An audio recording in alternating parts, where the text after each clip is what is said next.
రెడ్డిగా assembly సమావేశాలు రేపటికి వాయిదా పడింది. ఈ నేపథ్యంలో ముఖ్యమంత్రి రేవంత్ రెడ్డి ఆధ్వర్యంలో అసెంబ్లీ కమిటీ హాల్లో కేబినెట్ భేటీ అయింది. కాళేశ్వరం పవర్ పాయింట్ ప్రజెంటేషన్ పై బీఆర్ఎస్ విధానమే తమదని అన్నారు.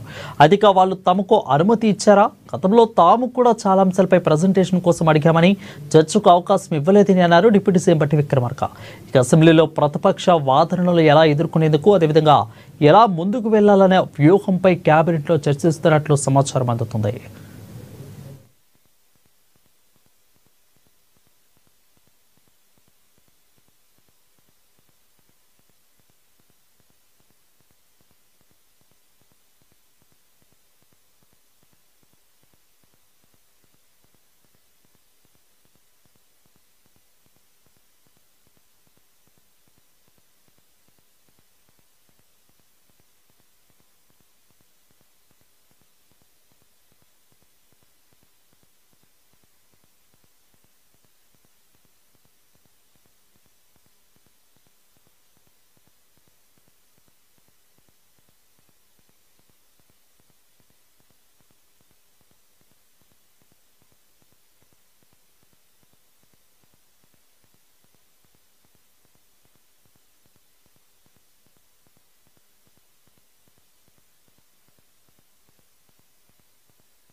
రెడ్డిగా ముఖ్యమంత్రి రేవంత్ రెడ్డి ఆధ్వర్యంలో అసెంబ్లీ కమిటీ హాల్లో కేబినెట్ భేటీ అయింది. ఇక దీనిపై మరింత సమాచారం అందించేందుకు మా సీఎంఓ ప్రతినిధి రమేష్ లైవ్లో అందుబాటులో ఉన్నారు.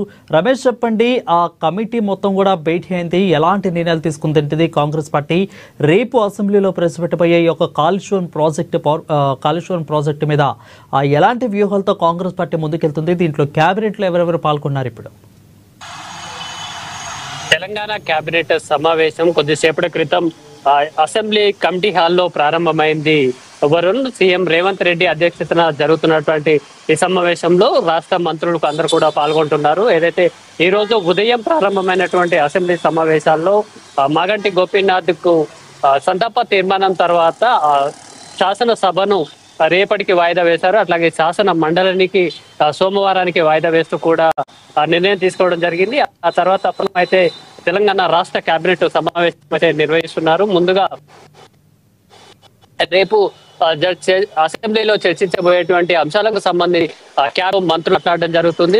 పీసీ ఘోష్ ఇచ్చినటువంటి commission report, Kaleshwaram commission report పై అసెంబ్లీలో చర్చించాలని ఇప్పటికే ప్రభుత్వం నిర్ణయించిన నేపథ్యంలో రేపు పీసీ ఘోష్ కమిషన్ రిపోర్టును అసెంబ్లీలో ప్రవేశపెట్టడం దగ్గర దీనికి సంబంధించినటువంటి చర్చను కూడా చేపట్టాలనేది కూడా ప్రభుత్వం భావిస్తుంది. ఇదే అంశానికి సంబంధించి చర్చ కొనసాగుతుంది. దాంతో పాటు స్థానిక సంస్థల ఎన్నికల్లో కూడా బీసీలకు 42% రిజర్వేషన్ కు సంబంధించి ఇంకా కేంద్ర ప్రభుత్వం నుంచి నిర్ణయం అయితే రాలేదు. ఏదైతే అసెంబ్లీలో తీర్మానం చేసి ఆ బిల్లును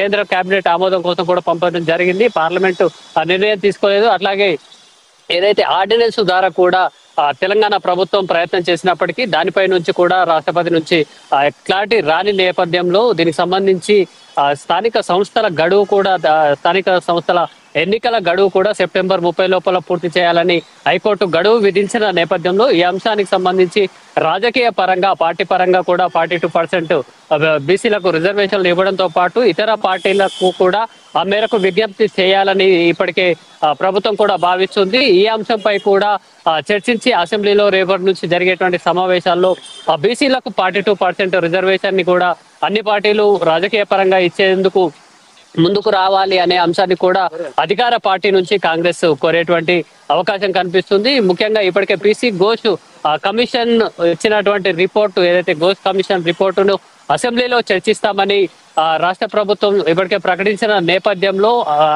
హైకోర్టును కూడా హరీష్ రావు ఆశ్రయించడం జరిగింది. ఏదైతే ఇంటర్క్యులర్ అఫిడవిట్ దాఖలు చేయడం జరిగింది. అంటే అసెంబ్లీలో ఏ అంశంపై ఘోష్ కమిషన్ చర్చించకూడదు, ఒకవేళ చర్చించినా కూడా తదుపరి చర్యలు తీసుకోకుండా స్టే ఇవ్వాలంటూ కూడా ఆయన హైకోర్టును ఆశ్రయించిన నేపథ్యంలో ఈ అంశాన్ని కూడా ప్రస్తుతం జరుగుతున్నటువంటి కేబినెట్ లో చర్చిస్తున్నారు Varun. Thank you Ramesh for the updates.